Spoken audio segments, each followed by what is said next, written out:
அதாவது கனவு அப்படின்னா என்ன அப்படின்றத முதல்ல நம்ம தெரிஞ்சுக்கணுமா? நம்ம எப்போ ஒரு உணர்வற்ற நிலையில இருப்போம்னா, ஆழ்ந்த தூக்கத்துல தான் வந்து நம்ம உணர்வற்று இருப்போம். உணர்வற்ற நிலையில இருக்கும்போது தான் நம்ம ஆழ் மனசு நம்மள்ட்ட பேசுற விஷயங்கள், நம்மள்ட்ட வந்து அது வந்து வார்த்தைகளா பேசாது. விஷுவலா தான் காட்டும். காட்சிகள தான் காட்டும். ஸோ அதுதான் நம்ம கனவுன்னு நம்ம சொல்றோம். ஆழ்ந்த உறக்க நிலைக்கு போறக்கூடிய கனவுகளுக்கு வந்து அது வந்து 100% வந்து பலிக்கக்கூடிய கனவுகளா இருக்கும். ஆனா, அத நினைவு வச்சுக்கிறது ரொம்ப கஷ்டம். காலையில எந்திரிச்சா நமக்கு நான் கனவு கண்டோன்றது கூட நமக்கு தெரியாது. நிறைய ஆய்வாளர்களுக்கு வந்து அவங்களுக்கான விடைகளே வந்து பார்த்தீங்கன்னா, கனவுல தான் கிடைச்சிருக்கு. திருவள்ளுவர் சொல்றதே அதுதான். அதாவது உறங்குவது போல் சாக்காடும், உறங்கு விழிப்பது போல் பிறப்போம் அப்படின்னு சொல்லுவாரு. அதாவது நம்ம ஒவ்வொரு நாளும் தூங்கி எந்திரிக்கிறதே மறுபிறப்பு தான். அதுதான் விஷயம். அப்ப அப்ப மரணம்னா என்ன? நம்மள யாரும் நம்ம இந்த உடலுக்கும் நமக்கும் ஆத்மாவுக்கும் சம்மந்தம் இல்லாத ஒரு நிலை.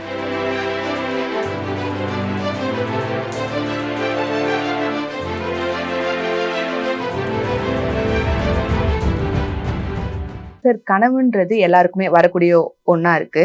ஈவன் மிருகங்களுக்கு கூட கனவு வரும் அப்படின்ற ஒரு விஷயம் வந்து நான் கேள்விப்பட்டிருக்கேன். இப்போ நிஜத்துல வந்து கனவுகள்லாம் பலிக்குமா சார்? அதாவது கனவு அப்படின்னா என்ன அப்படின்றத முதல்ல நம்ம தெரிஞ்சுக்கணுமா? நம்ம எப்போ ஒரு உணர்வற்ற நிலையில இருப்போம்னா, ஆழ்ந்த தூக்கத்துல தான் வந்து நம்ம உணர்வற்று இருப்போம். உணர்வற்ற நிலையில இருக்கும்போது தான் நம்ம ஆழ் மனசு நம்மள்ட்ட பேசுற விஷயங்கள், நம்மள்ட்ட வந்து அது வந்து வார்த்தைகளா பேசாது. விஷுவலா தான் காட்டும். காட்சிகள தான் காட்டும். ஸோ அதுதான் நம்ம கனவுன்னு நம்ம சொல்றோம்.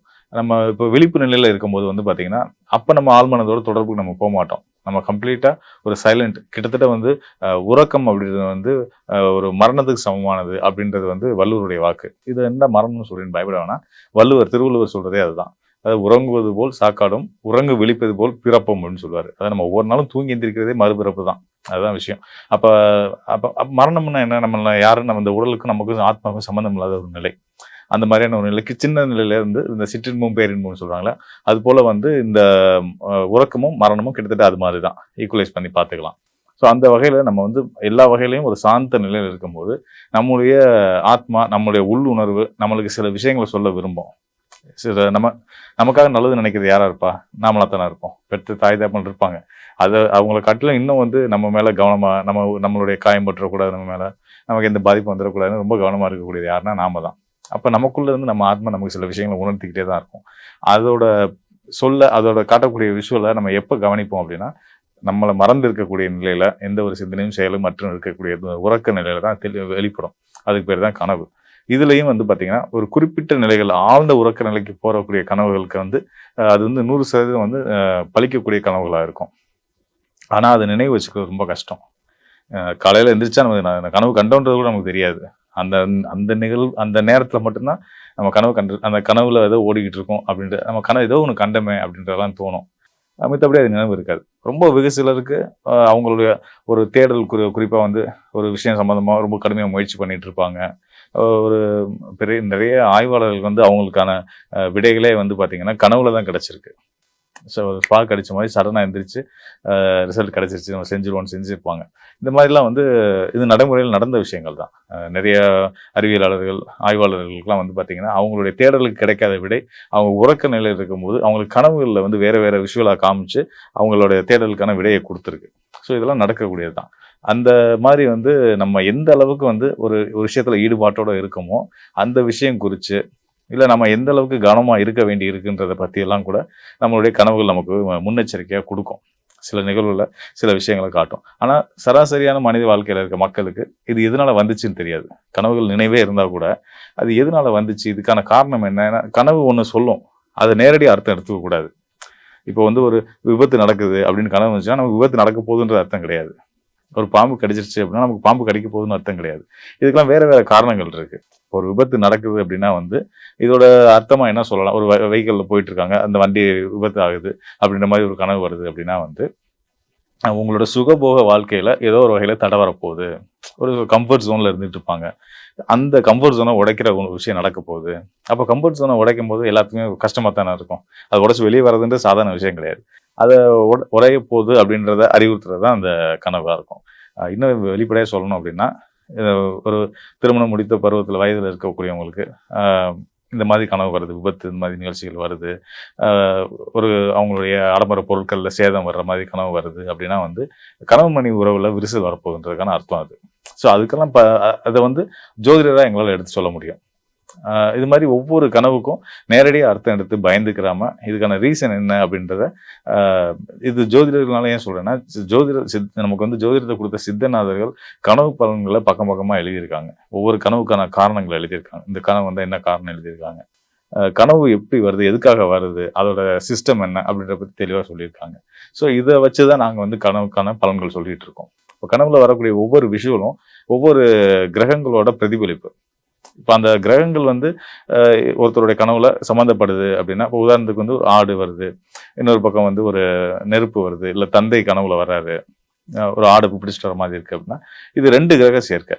ஆடு அப்படின்றது வந்து மேச ராசியை குறிக்கும், பொறுப்புணர்ச்சியை காட்டக்கூடியது. தந்தை வர்றாருன்னா பணம், காசு, இதெல்லாம் இது இப்படி இன்டெரக்டா நிறைய மீனிங்ஸ் வந்து இருக்கும். அந்த கனவை பத்தி சொல்ல வரவங்க சொல்லக்கூடிய அந்த நாள் நேரம் வச்சு, அவங்க சொல்ற கனவை வச்சு அவங்களுக்கான பலன்களை நம்ம சரியா சொல்ல முடியும். சார், இப்ப நீங்க சொன்னதை வச்சு கனவு வந்து பலிக்கும்ன்றது வந்து எனக்கு நல்லாவே புரிஞ்சுச்சு.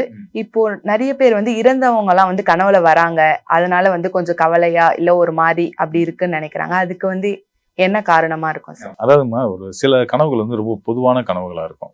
இந்த இறந்தவங்க வர்றது, பாம்பு கடிக்கிறது, இந்த மாதிரி நிறைய கனவுகள் வந்து பொதுவாக நிறைய பேருக்கு வரக்கூடிய கனவுகள் தான். இந்த இறந்தவங்க வர்றாங்க அப்படின்னா வந்து எல்லாருமே வந்து பயந்துடுறாங்க. நமக்கு எதுவும் உடல் ரீதியாக பிரச்சனைகள் வரப்போதோ, இல்லை நம்ம சம்மந்தப்பட்ட யாருக்காவது எதுவும் பிரச்சனைகள் வரப்போதோ அப்படின்னு மாதிரிலாம் யோசிப்பாங்க. ஆக்சுவலாக வந்து அதுக்கு காரணம், அதுக்கான பொருள் வந்து சித்தர்கள் என்ன சொல்லியிருக்காங்க, முன்னோர்கள் அதாவது இறந்தவங்க நம்ம குடும்பத்தில் வாழ்ந்து மறைஞ்ச பெரியவங்க வந்து நம்ம கனவுல வர்றாங்க அப்படின்னா வந்து மன சஞ்சலம் அதிகமாக இருக்கு, அதிகமாக போகுது அப்படின்றதான் அர்த்தம். அது வந்து எந்த வகையில் வேணாலும் இருக்கலாம். பண வகையில் இருக்கலாம், குழந்தைங்க விஷயத்தில் இருக்கலாம், கணவன் மனைவி உறவுல இருக்கலாம், இந்த மாதிரி பல விஷயங்கள், தொழில் சார்ந்த விஷயங்கள்ல இருக்கலாம். இப்படி பல காரணங்களின் அடிப்படையில் உங்கள் நேரத்தில் அடுத்து உங்களுக்கு மன சஞ்சலங்களை கொடுக்கக்கூடிய சூழல் இருக்கு அப்படின்றத வலியுறுத்துற மாதிரி தான் அந்த கனவுகள் வர்றதுக்கான அர்த்தம். அதுதான் கனவுல முன்னோர்கள் வர்றதுக்கான அர்த்தம். அதுதான். நிறைய பேருக்கு வந்து இந்த மேல இருந்து விடுற மாதிரி கனவுகள், கடல் பயணம் செய்யற மாதிரி கனவுகள், பாம்பு கனவுல வருது, அந்த மாதிரி நிறைய சொல்றாங்க. அதுக்கெல்லாம் என்ன காரணமா இருக்கும்? ஸோ நீங்க கேட்ட அந்த 3 கனவுகள் அடையாளப்படுத்தி சொன்னீங்க. இதுல வந்து ஒரு அற்புதமான கனவு ஒன்று இருக்கு. அது பெரும்பாலும் எல்லாத்துக்கும் வர்றது இந்த பாம்பு கடிக்கிறது. பாம்பு கடிச்சா நல்ல விஷயம்னு சொல்லி நம்ம எல்லாத்துக்குமே புரிஞ்சு வச்சிருப்பாங்க, தெரிஞ்சு வச்சிருக்காங்க. ஸோ அது உள்ளபடியே உண்மைதான்.